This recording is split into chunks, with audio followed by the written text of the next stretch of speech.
Good morning, y'all. Can I just say that right now I am literally on an adventure in faith, just in my work of preparing today's message. And well, that was less of the adventure. The real adventure is the delivery of this message because there's this notion that I want to share with you about revolutionary love. And it rolls off the tongue. But the action of it, the being in it, the delivery of it, with any sense of, and I'm not even going to talk about any idea of consistency, just embracing it fully, it's just a lot. It is literally an adventure in faith. So I'm going to invite us that we all be on this adventure in faith. I shouldn't be the only one trying to work out revolutionary love in my life. And so I'm going to invite everybody, and you know what that's like. Help me do this thing that I'm called to do. And it flies in the face of all that we typically hold. So, for example, our annual read, meaning that Heart and Soul members and those of you who are hanging out in the deep end of the pool with us, we're inviting you to read Emmett Fox's Around the Year with Emmett Fox. And so yesterday and today, for July 10th and July 11th, it is based on Matthew 7. So it's judge not.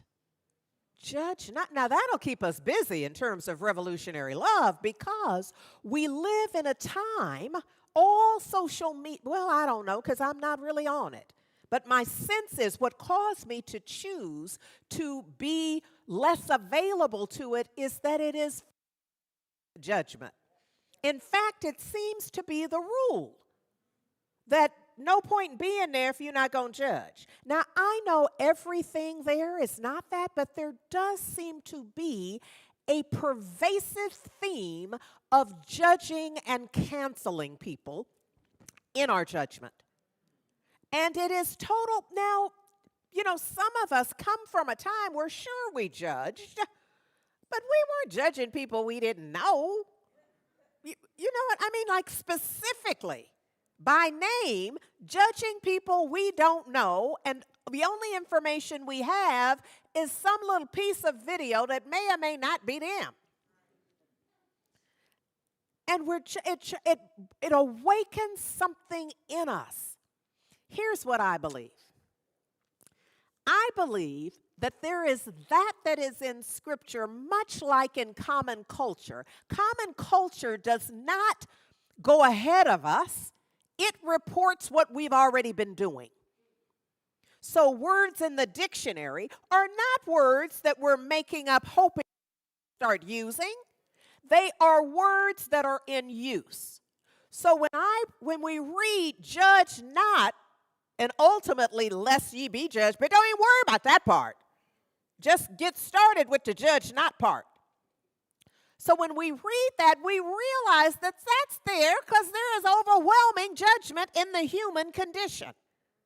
And so our first step, I'm just suggesting, as we do our prep, as we do our whatever it takes for us to be ready for revolutionary love, let us start with Emmett Fox. July 10th and 11th, with getting into our systems, our intention to judge not. I think that's going to give us a good foundation to begin what I want to talk to you about. And look, I want to start with Heart and Soul. For anyone who doesn't yet know, Heart and Soul is an affiliate. We are one of the member churches, one of the member centers for Centers for Spiritual Living, an international organization.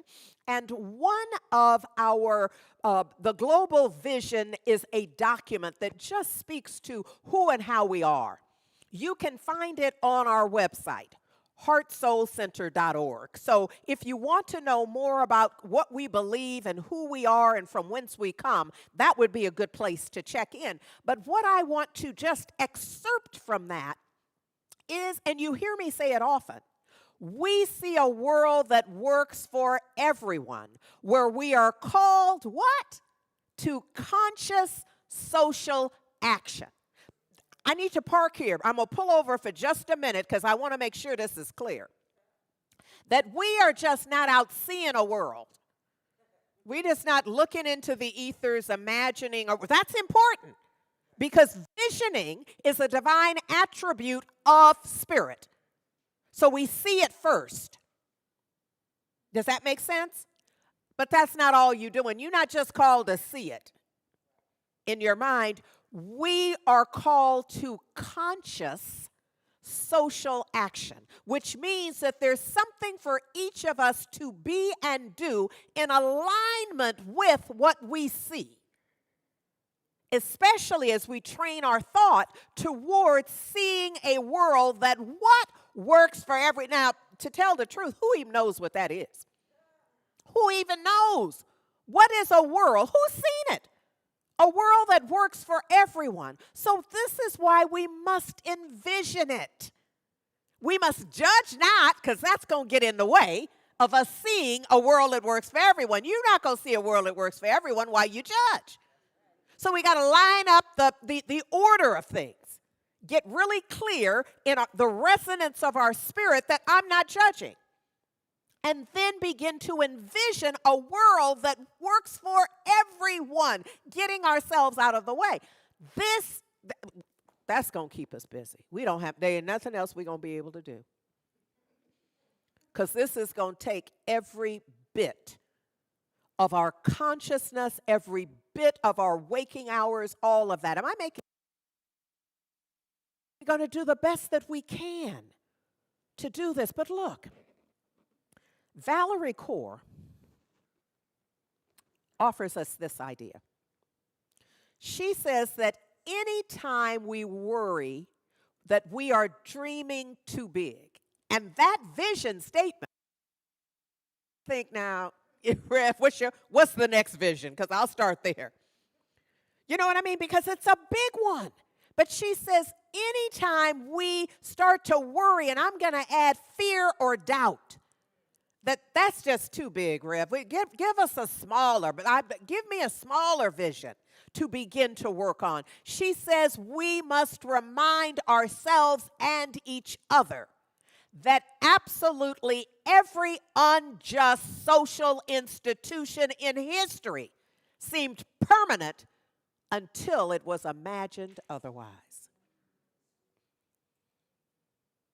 Let me just talk to my folks of African ancestry just for a moment and say, y'all know you don't need me to give you no asterisks, no footnotes around this, right? Y'all know what I'm talking about. Because there's a whole beginning with enslavement, certainly through Jim Crow, certainly, let me not name all the eras till right now. Yes. And then I know there are others who can get right on board with this. But look, I want to park here for a moment because I watched her TED Talk, Valerie Kaur's TED Talk. And I wanted you to know this about her, that she is a renowned Sikh activist. Now, I always thought the word was pronounced Sikh. She is Sikh and pronounces it Sikh. So that got my attention right away. And I thought, well, that's one of the things. Right before I judge not, get the information right. So when she calls it Sikh and herself Sikh, I'm like, I'm going to start calling it that because nobody ever told me. I just listened to others who obviously did not know. So we're going to begin there. She's a renowned Sikh activist, filmmaker, and civil rights lawyer. And this is, I just excerpted two ideas, two lessons, in fact, out of her TED Talk that is entitled 3 Lessons in Revolutionary Love. I'm going to give you briefly 2, but we're going to put the link in the chat so that you can go check out the rest. Can I just assign that as a little life work? In addition to judging not, watch the TED Talk. Okay, so at some point she says, I'm 20 years old watching the Twin Towers fall. The horror stuck in my throat. And then a face flashes on the screen, a brown man with a turban and beard. And I realize that our nation's new enemy looks like my grandfather. And these turbans, meant to represent our commitment to serve, cast us as terrorists. Can I remind you to judge not? And 6 became targets of hate alongside our Muslim brothers and sisters. The first person killed in a hate crime after September 11th was a Sikh man standing in front of his gas station in Arizona. He was a family friend I called uncle, murdered by a man who called himself a patriot. I went to his widow. I wept with her, and I asked her, what would you like to tell the people of America? I was expecting blame, but she looked at me and said, tell them thank you. 3,000 Americans came to my husband's memorial. They did not know me, but they wept with me. Tell them thank you. Thousands of people showed up because, unlike national news, the local media told my uncle's story. Stories can create the wonder that turns strangers into sisters and brothers. She says, this was my first lesson in revolutionary love. Stories can help us see no stranger. So in addition to judging not, I'm calling on you to see no stranger. This is not easy. Even the disciples said, Lord, this is a hard teaching, Master. And so I understand if you say, now, come on, Rev. In July, the county is open. You could be taking it easy. We don't have time for the take it easy lesson. We got work to do. We have loving to do. We have healing to do. And this is the call. I think she's right on. The first lesson is to understand how stories can help us see no stranger. This is why we must teach American history as it unfolded. The truth about how it unfolded. Why? Because stories help us to heal and to see the truth about humanity. But not if we manufacture it. Yes. You see, the national news didn't talk about Uncle and who he was and what he did and the truth of his being. The national news showed him in his Sikh turban, and people judged. The local news showed the same photos, I'm sure, or similar, but they told a story. So people got to move beyond the judgment of just the imagery. Is this making sense, y'all? All right. She goes on to say, I reckon with the fact that my son is growing up in a country more dangerous for him than the one I was given. And there will be moments when I cannot protect him, when he is seen as a terrorist.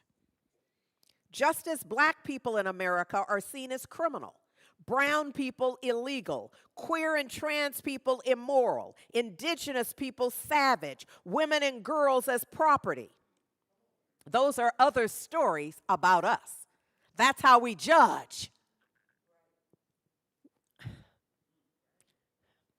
And it's a slippery slope.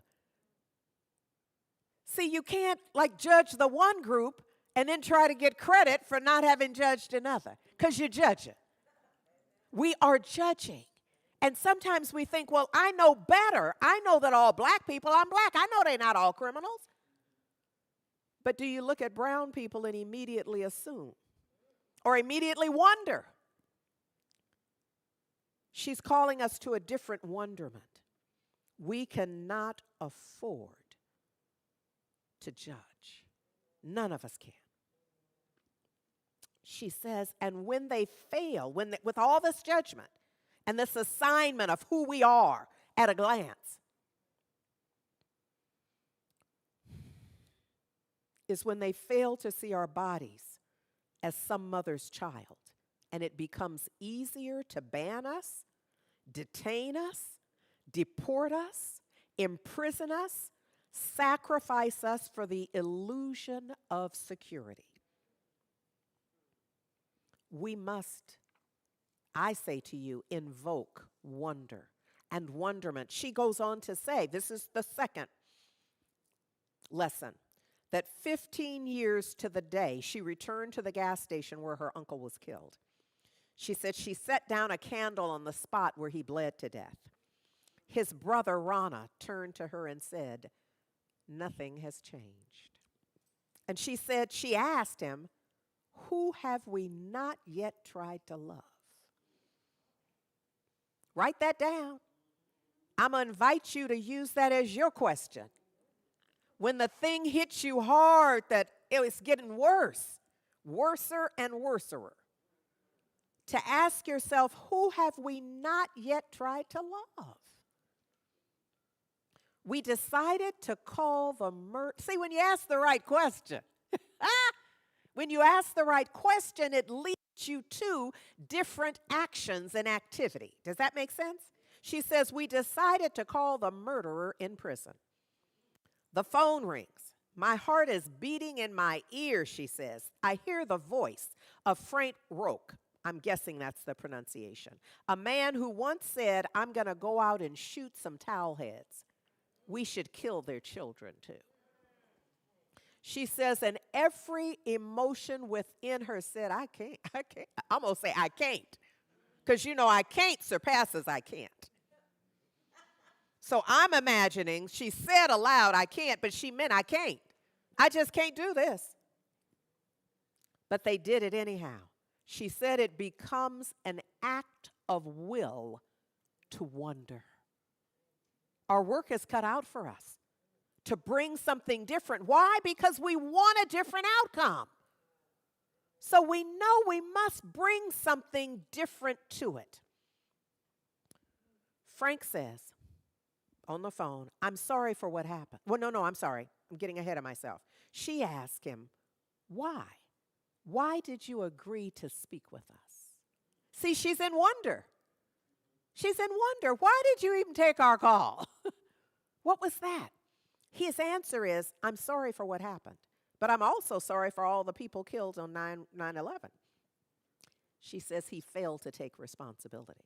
It's an opportunity to judge, isn't it? It's an opportunity to be done. You got the phone, you could hang up. But what she says is, I became angry to protect Rana. But Rana is still wondering. See, she's wanting to judge and in a protective mode, but he's all right. He's still wondering, listening. Rana responds, Frank, this is the first time I'm hearing you say that you feel sorry. He's listening. He's not judging. Frank says, yes, I'm sorry for what I did to your brother. One day when I go to heaven to be judged by God, I will ask to see your brother. And I will hug him, and I will ask him for forgiveness. And Rana said, we already forgave you. She says, forgiveness is not forgetting. Forgiveness is freedom from hate. Because when we are free from hate, we see the ones who hurt us not as monsters, but as people who themselves who are wounded, who feel threatened themselves, who don't know what else to do with their insecurity but to hurt us, to pull the trigger, to cast the vote, or to pass the policy aimed at us. She says, but if some of us begin to wonder about them, listen to their stories, we learn that participation in oppression comes at a cost. It cuts the oppressor off from their own capacity to love. And she says that was her second lesson in revolutionary love. Valerie Kaur says that revolutionary love is the choice to enter into wonder and labor for others, for our opponents, and for ourselves in order to transform the world around us. It's not a formal code or a prescription, but an orientation to life that is personal and political, and it's rooted in joy. Some of us have wondered how the Dr. Martin Luther King Jr.'s, how the Mandelas, how the Rosa Parks, how any of the names that we could roll off of our, how did they manage to, because it's personal, it's political, and it's rooted in joy. And I know that feels, there's no congruence to it in our minds when we judge. Because we often say, I couldn't do that. But I've come today to say, what if you could? What if you could? What if you changed what you're telling yourself? What if you quit judging your limits? What if you quit setting the limits for what you can be and do and have? She says, loving only ourselves is escapism. Loving only opponents is self-loathing. Loving only others is ineffective. All three practices together, loving ourselves, loving others, loving our opponents, in Scripture, enemies. When we love all of them together, we make love revolutionary. And revolutionary love, she says, can only be practiced in community. You see, that's a huge part of why Heart and Soul exist, is because we understand. I didn't necessarily know it could only be practiced. I just know it's easier practiced. That it's easier when a group of us pray together around the outcome. It's easier when we vision together, when we remind each other, when we, I appreciate it when a sister nudges me so I can bring that back a bit. I can pull that rage back in. The sharpness of the tongue doesn't have to cut everybody. And so you want to be surrounded by somebody who'll just go, come on now. And you go, okay, there's another way to say that. There's another way I can feel in this moment. But here's the thing. Hold on, y'all. Don't give up. Change is coming, but it takes whatever it takes. It's whatever timing it has for it.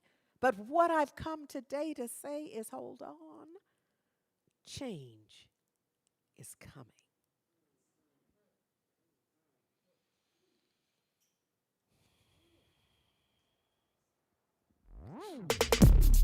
Yeah, change is coming. Let 'em know she'll be fine. Hold on, don't worry about it.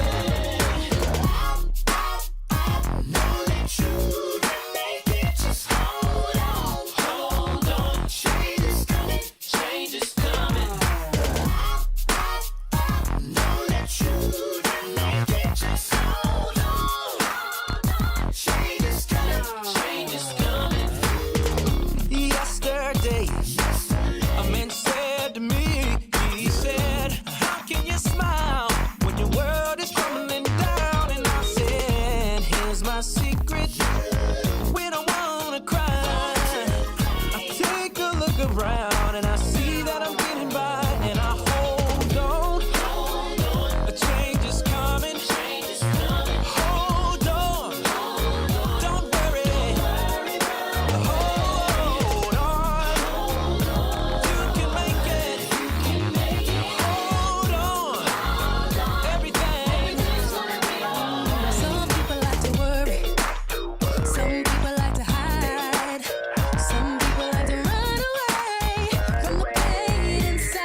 Oh, hold on. Everything's gonna be all right. Change is coming. It means we're in this for the long haul. That we've made up our minds to, rather than judging, to be in wonderment. To wonder, why would they do that? Why would they say that? Why would they feel that? To be in wonderment, which gets us a different response, leaves us with a different sense than any judgment could deliver to us. Yes? Hold on. Change is coming. Don't worry about a thing. She said already. Our sister Valerie Kaur said to us that when we worry that the vision's too big, that the intention is much too expansive. I've come to you today to say, don't worry about a thing. That's not yours. Change is coming.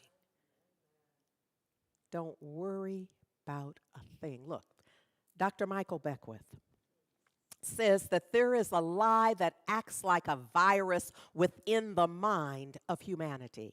He says the lie is that there's not enough good to go around, that there's lack and there's limitation, and that there's just not enough. The truth is that there's more than enough good to go around. There's more than enough creative ideas. There's more than enough power. There's more than enough love. There's more than enough joy. All of this begins to come through a mind that is aware of its own infinite nature. And you will not be aware of your own infinite nature if you live from judgment. There is enough for everyone.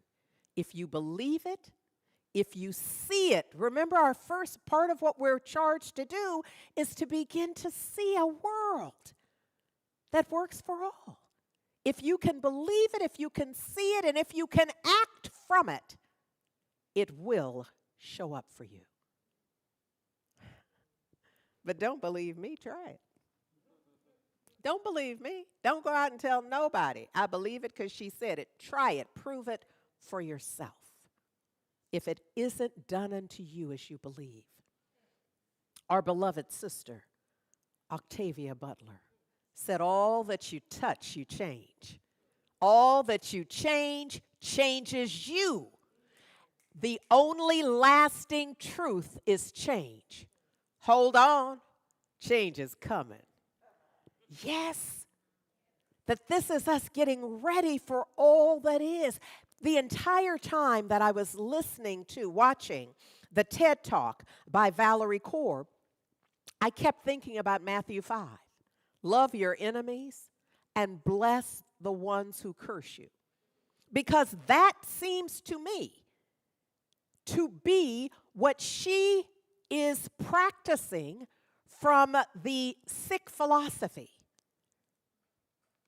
is love your enemies and bless the ones who curse you.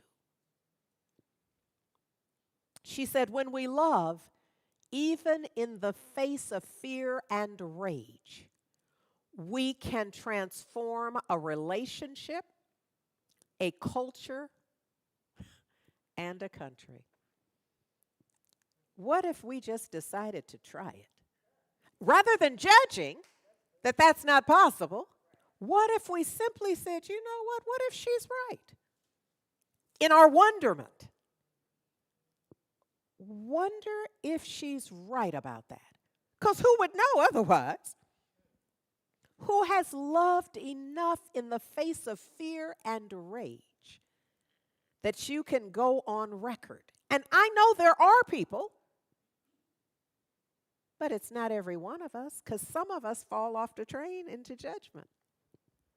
And we never get to the loving through so that love becomes revolutionary for us, rather than an afterthought or a platitude. Because we talk about love just like we all are really doing it. But if we were doing it the way we talk about it, we'd have a different world. That much I know for sure. We would be living different lives.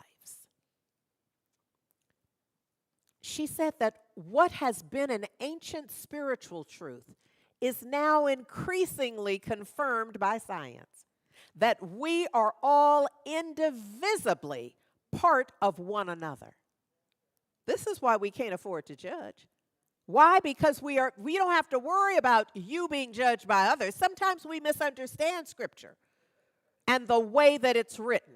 Sometimes we think, oh my goodness, I can't do that because so-and-so may do it to me and I won't be, you doing it to you.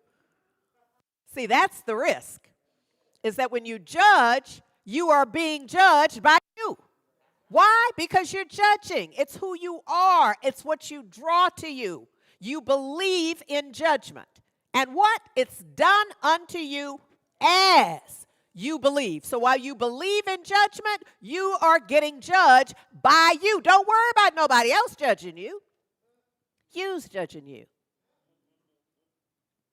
She said the air we breathe contains the very atoms that have been passed through the lungs of our ancestors.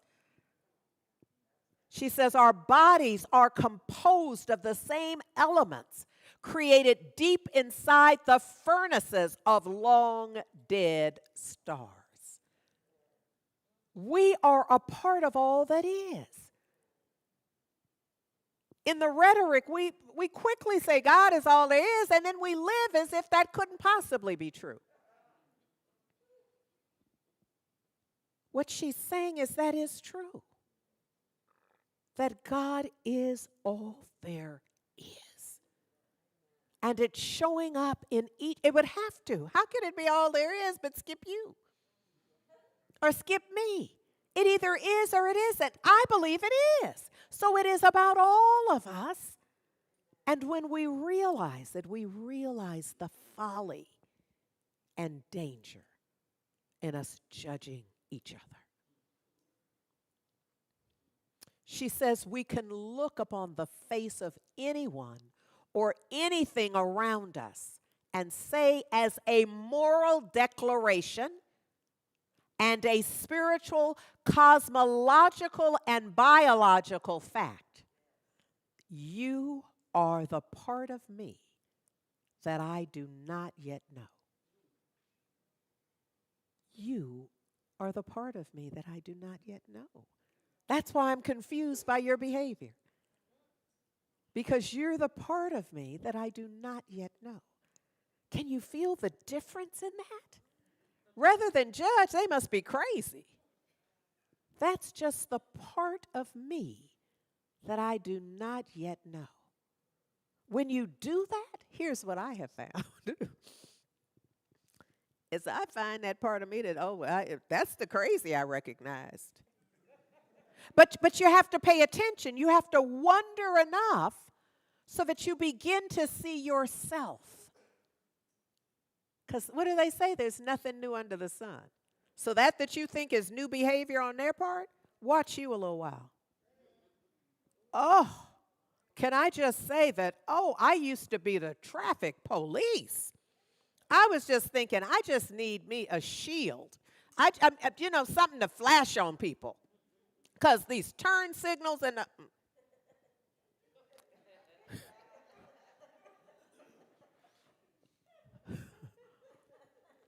and then my little car has a little setting where it won't, where if I swerve a little bit or if I try to turn before I put on the signal. I thought I was the one. I thought I could be on the poster for turning on the signal. I thought just use me for the what do they call it? The community address, the service announcement. The public service announcement. I felt like I could do that. Please turn on your blinkers. And I knew I did it all the time until my car told me otherwise. And then I thought, I have more empathy for the people who, I was suddenly conditioned. I had compassion.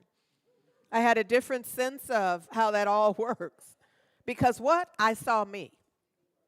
I saw that what I was judging in them was that part of me that I didn't yet know. Because it was right there. I just was so busy looking at them and wanting to pull over and tell them about themselves that I couldn't see, what did they say? Not the splinter, but the whole tree in my eye. Judge not. Yes? Oh, Lord. Look, Ernest Holmes, this is not the first time y'all have seen this or are aware of this. He's talking about we begin one by one. We start where we are in breaking the chains of human consciousness which bind us. He says it's absolutely necessary. We must absolutely break it and emancipate ourselves from it. So he's really eliminating this fallacy of choice. Like maybe not now, I'll get to that after vacation. He's saying we got to do it. I'm suggesting we get to it immediately. Y'all know we got summer school coming. I just want to tell you, we're ready for you. We're getting ready for you with these ideas about knowing and trusting and being trustworthy, seeing ourselves as trustworthy, trusting ourselves, trusting others, trusting life, trusting the divine. We need this lesson. We need this support in what we're up to because essentially I'm calling us out. I'm talking to me too, but I'm calling all of us out, all as hurt and soulers. Show up however you need to show up so that you can be a part of the solution. He asks us rhetorically, how are you going to do it? How are you going to do it? He says you're going to do it by the same means that brought about the condition, by thinking. Because everything is produced by thought. He says we're going to do it by thinking into universal mind the truth about yourself. What did we just say? That part I'm judging was just the part that I hadn't met about me yet. So I'm going to begin to think into the universal mind the truth about me, which is really the truth it's the same thought I have about everybody. Once I look more deeply, you find sometimes in our minds, I think we can segment thoughts. I'm going to hate these people. I'm going to like these people, and I'm going to love these people over here. But that's really not how humanity works. That's not how being human works. If you're hating, you just hating. You just hating. And it's going to get on whoever is by you in that energetic field. So there really is not the segmentation of this. What we must know is that the highest truth is that we are power, spirit, and substance. We are made in the image of the divine. We are perfect. Often when we hear that, when we take that in, we take it in like, yeah, I could see I'm whole, perfect, and complete. And then your eye falls on somebody and you're like, not so much. Not them. They're not. But they're not as evolved. And you know what I'm saying. Then you start, you got your, but they not. Maybe if they took some classes, maybe if they apologized, maybe if they did some forgiveness work, they too could be. But no, that's not how it works. That's not how it works. We want to segment it and some do, some don't. But this ain't that. We are whole, perfect, and complete. God is all there is. We are included in that. Here's the thing. This realization, if you embrace it, is healing. If you embrace it. If you leave it hanging out there, you're going to get to it later. It won't be for you. If you embrace it, it's healing. All of these realizations today, this notion of judging not is healing. This notion of understanding that part that I would want to criticize or choose to not understand or somehow hold in abeyance in some way, that the moment I realize that is simply an aspect of me that I just hadn't met yet. I had not realized that was true about me as well. That realization is healing. Here's the thing. There is a healing going on. Get ye to it. Jamie Lula, there's a healing going on.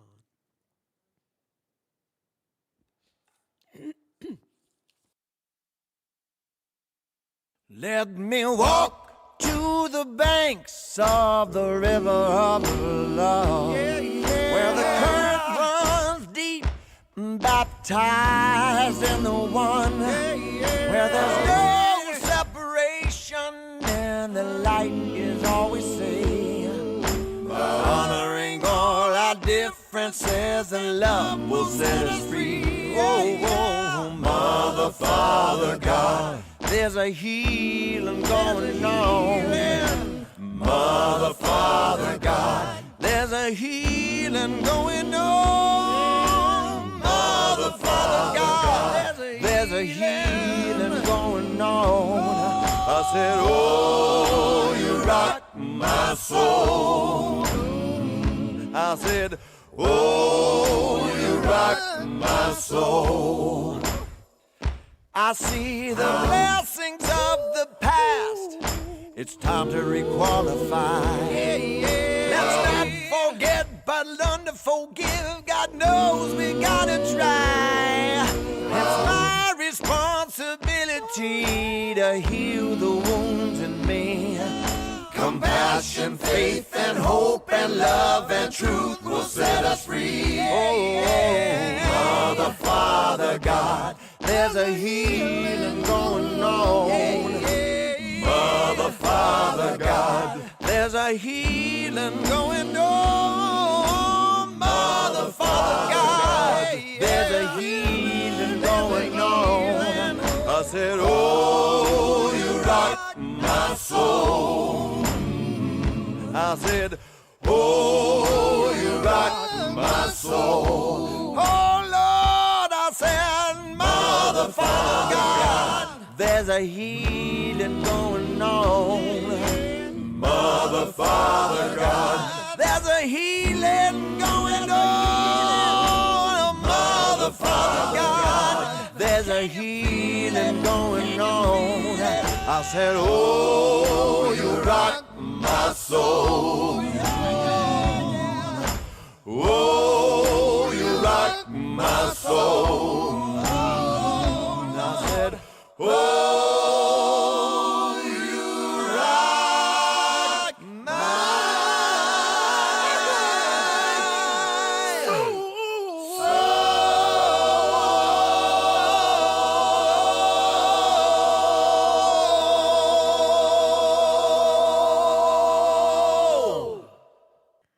I am just so taken by, well, first of all, Jamie Lula as an artist, but very specifically the lyrics in this song.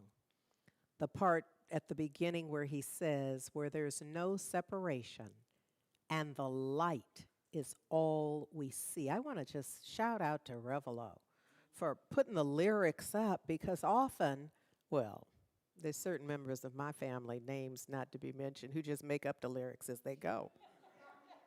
And so while that's cool, I'm no shame, no heat, no nothing around that, no blame, no shame around that. But when you really get the real lyrics, you realize he's saying something. He's saying something where there's no separation, and the light is all we see, honoring all our differences, and love will set us free. Yes, you can begin to see. My prayer is that you can see how that dovetails perfectly with my message today. When we get to the fact that there's really nothing between any of us other than whatever it is we're thinking about ourselves in that moment. We got work to do, y'all, and we're up to it.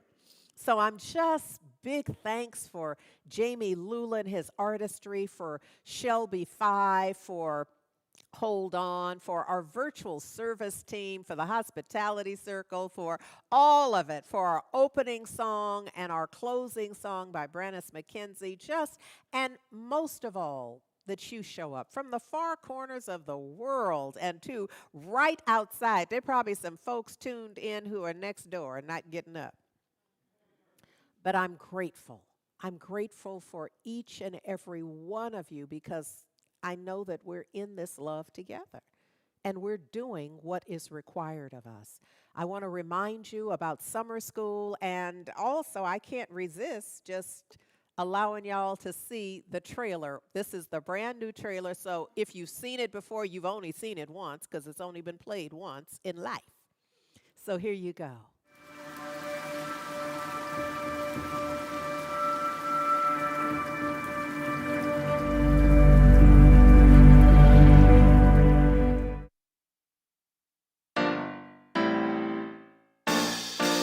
When you trust and open your heart, life seems to take a brand new start.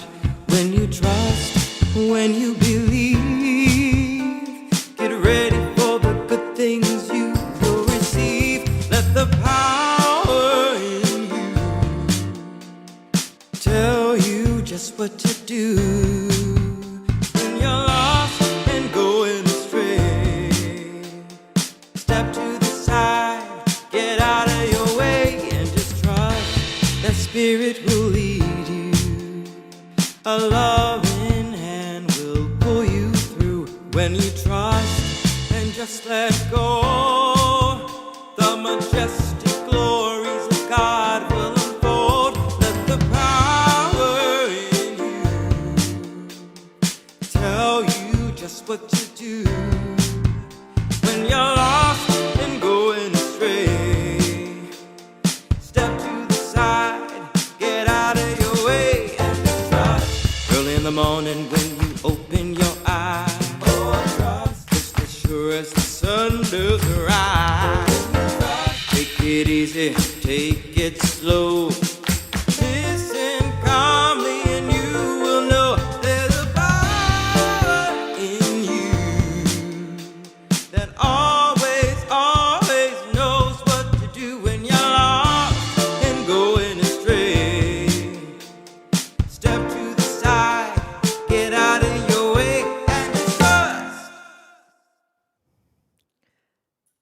So that was Trust, an original tune written by my brother Lonnie Berry and sung by Charles Peoples and then mixed by Valerie Joy Fidmont and David Dupart. And so and the video trailer by Revelo, by Reverend Angelo Allen. Work it out. Work it out. So it's very clear that our summer school focus is on trust. And I say just in the nick of time.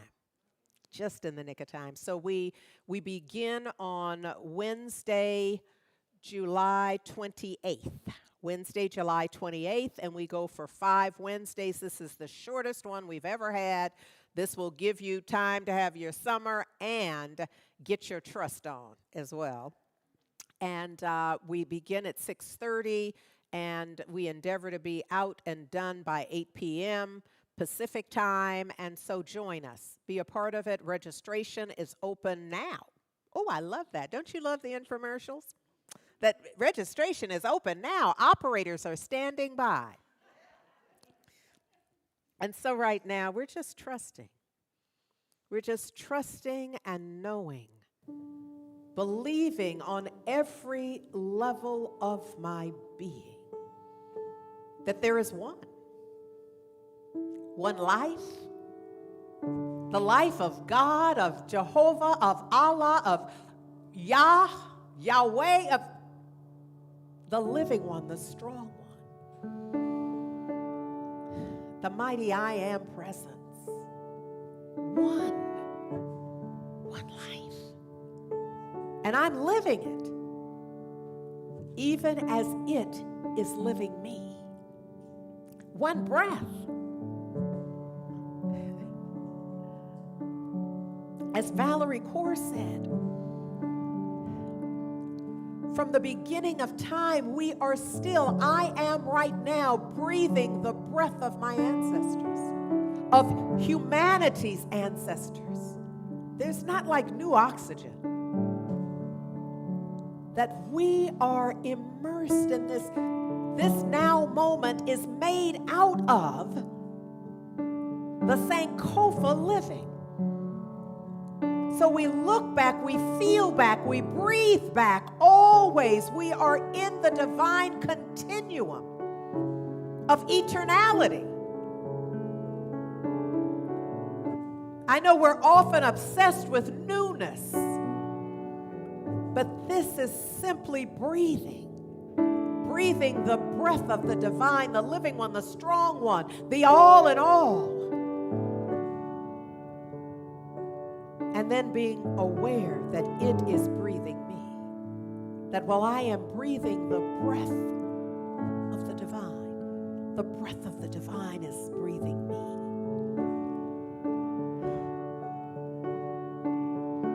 And I can hardly go on. There's a part of me that feels like, and that's enough to know. Because that about says it all. That right where I am right now, the whole perfect and complete nature of the divine is. And what else is there? What else is there to be concerned about, to ask about, to pray for, to know that right where any of us is, all of us are, right now and always, the whole perfect and complete nature of the divine is. So there's nothing to ask for. There's nothing to cry about. There's nothing it's all in there. And we can cry that.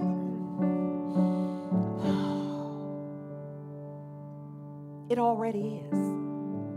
Whatever it is, I would pray for. Whatever healing, whatever shift, whatever change that I might list, and I got a list.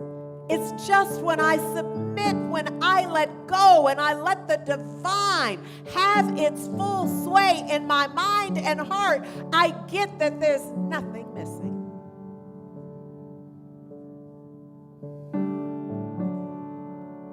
Nothing.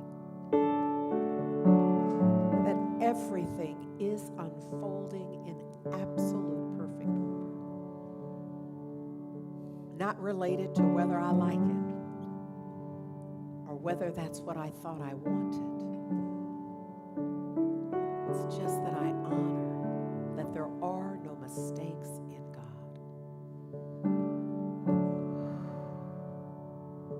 And for anyone for whom that's hard to hear, I simply say it's all God. So it's all good.